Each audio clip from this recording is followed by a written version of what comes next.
Bye-bye. Bobo Boy, gerak dulu Tok Abah, Cikgu Papa. Bobo Boy menaiki kapal Ciciko. Sudahlah tu Papa Zola, meh atuk belanja koko Tok Abah. Papa Zola? Hilang? Kebenaran tak pernah ucap bye-bye.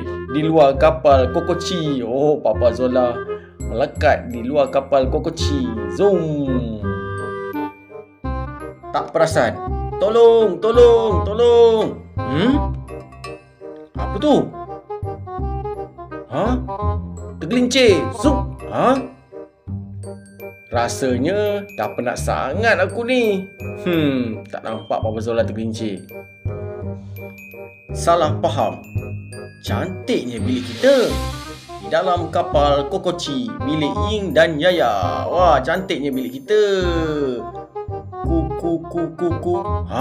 Bunyi apa tu? Bilik ni berhantu ke? Ku. Di luar kapal, ruang angkasa. Ku. Oksigen. Papa Zola rupanya dekat luar. Tak ada oksigen. Aduh. Apa kisah ni? Pensen dan Spana. Oh, itu burung hantu. Mereka adalah pemangsa yang cekap dan aktif pada waktu malam. Mengapa mereka dipanggil burung hantu? Mungkin mereka sudah mati dan kini hidup sebagai hantu. Hehehe. Takutnya tengok mata dia. Sudah hilang. Aduh. Misi merapu. Swiss tutup. Pintu tutup. Jom kita balik kampung.